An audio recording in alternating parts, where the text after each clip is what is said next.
இன்றே டவுன்லோட் செய்து உங்கள் ஃபேவரட் ஷோக்களை என்ஜாய் பண்ணுங்க. நக்கலா என்ன முருகேசா, பேச்செல்லாம் ஒரு தினசா இருக்கு. அதானே என்ன பேசுறேன் தெரிஞ்சுதானே பேசிட்டு இருக்க. இந்த நரிக்கல் பட்டி தோப்பு எங்களுது தான் உனக்கு தெரியல. அதுக்கான புத்தக தொகை எங்க கிட்ட கொடுக்காம வேற யார்கிட்ட கொடுப்ப? இத்தனை வருஷமா எங்க கிட்ட தானே கொடுத்துக்கிட்டு இருந்த. இப்ப என்ன புதுசா பேசிக்கிட்டு இருக்க? நான் ஒன்றும் புதுசா பேசல. தோப்பு உங்களுக்கு சொல்றது தான் புதுசா இருக்கு. காலையிலே வந்து காமெடி பண்ணிட்டு இருக்கீங்க. இது எல்லாமே மகாலட்சுமி சொந்தமானது. அது எப்படியே இருந்துட்டு போகட்டும். ஆனா இப்பதான் மகாலட்சுமி கல்யாணம் ஆகி புருஷ வீட்டுக்கு போயிடுச்சே. அந்த பொண்ணுக்கு தனி குடும்பம் ஆன பிறகு உங்ககிட்ட எப்படி வரவு செலவு வச்சுக்க முடியும்?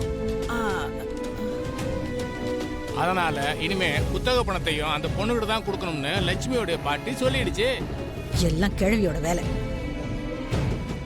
சொல்ல போனா பாட்டியம்மா சொல்றதுக்கு முன்னாடி நானே அதான் முடிவு பண்ணி வச்சிருந்தேன். அந்த பொண்ணு எப்போ வந்தாலும் அது கையில ஒட்டு மொத்தமா சேர்த்து வச்சு நானே கொடுத்துறேன். நீங்க கிளம்புங்க.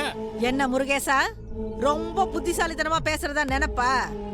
உனக்கு குத்தகைக்கு நிலத்தை கொடுத்தது நாங்க, ஆனா பணத்தை அவங்க கிட்ட தான் கொடுப்பியா?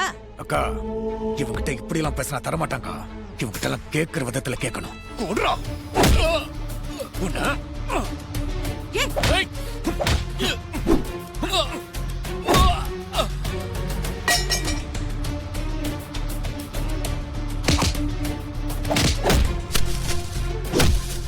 போடுறவன விடாத.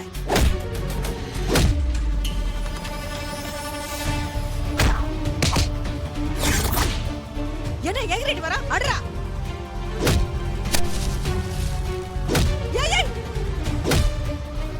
இப்படியே போச்சுன்னு வையா, நம்ம எல்லாரும் நடுத்தருவுல தான் நிக்கணும். டே கஜேந்திரா, நம்ம பிரச்சனை எல்லாம் தீர்றதுக்கு ஒரே ஒரு வழிதான் இருக்கு. அவளை கூட்டிக்கிட்டு வந்து அறுத்து கட்டிரு. நீ சொல்லிட்ட. அவ இப்ப எங்க இருக்கானே தெரியலையே. டேய், அவ எங்க இருந்தா என்னடா? அவளை இங்க வர மாதிரி பண்ணுவோம். மா, அவளா எப்படிமா வருவா? அதுக்கெல்லாம் வாய்ப்பே கிடையாது.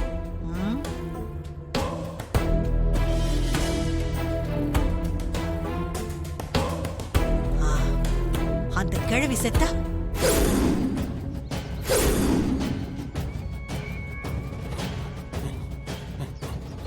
ஆமாக்கா.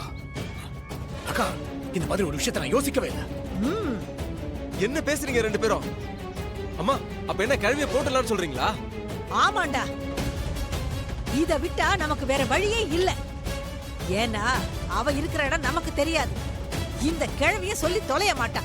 அதனால இந்த கிழவிய போட்டு தள்ளிட்டு அந்த ஓடுகாலியை இங்க வர வச்சு காரியத்தை கச்சிதமா முடிக்கணும்.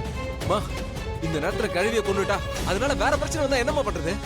இருக்கிற பிரச்சனையை சமாளிக்க முடியல. டேய், இந்த விஷயத்துல யாருக்குமே நம்ம மேல சந்தேகம் வராத மாதிரி காரியத்தை கச்சிதமா செய்யணும்டா.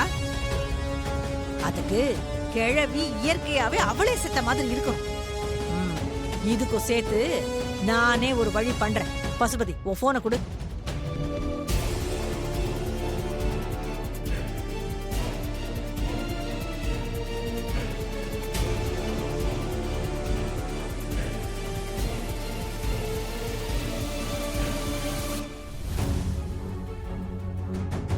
ஐயோ, காஞ்சனா மேடம் வந்திருக்காங்க. என்ன பார்த்தா தேவையில்லாம டென்ஷன் ஆவாங்க. எதுக்கு வம்பு? அவங்க கண்ணில் படாம இருந்துக்கலாம்.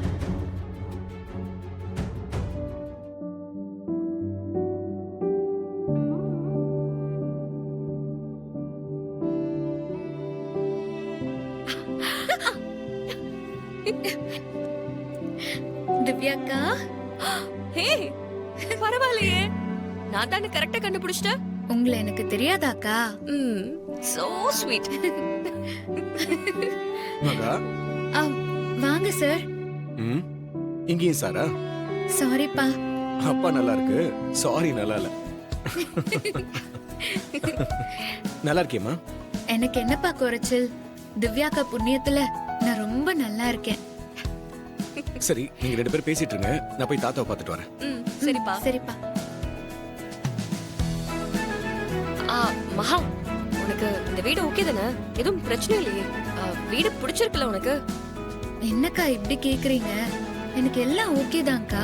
எல்லாரும் நல்லா பேசுறாங்க, நல்லா பாத்துக்கறாங்க. சரி, கேள்விப்பட்டேன் நீ வந்த அன்னைக்கே பெரிய விஷயத்த பண்ணிட்டியாமே. அக்கா ஐபேட சரியான நேரத்துக்கு ஹோட்டல்ல கொண்டு போய் கொடுத்துட்டியாமே அதுதான் சொன்னேன். ஆனா உங்களுக்கு எப்படிக்கா தெரியும்?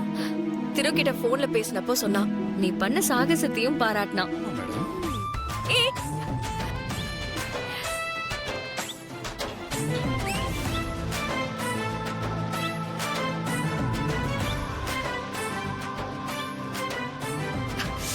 திரு வேண்டாம் திரு, பக்கத்துல வராத, சொன்னா கேளு.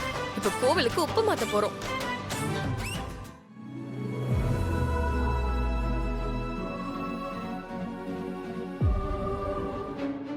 எதுக்காக இவங்க எல்லாரும் இங்க ஒன்னா சேர்ந்து வந்திருக்காங்கன்னு தெரியலையே.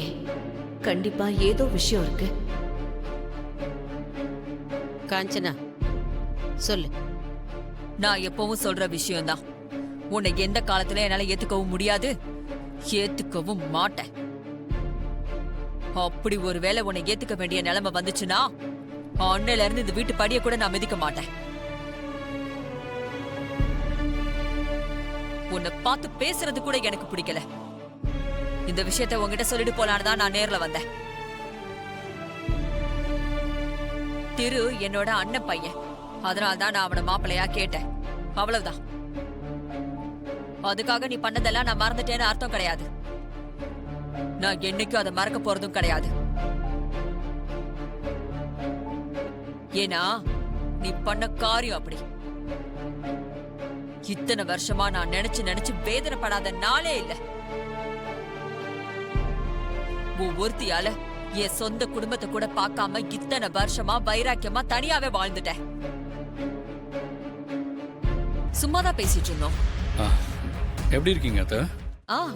நான் நல்லா இருக்கேன். நீ எப்படி இருக்க?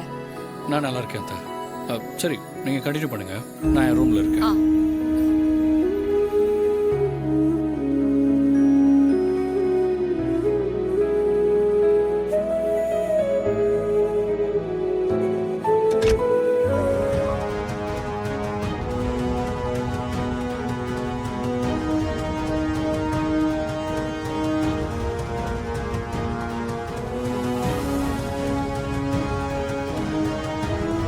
பாரு, உன்னை நான் என்னைக்கு மன்னிக்கவே மாட்டேன்.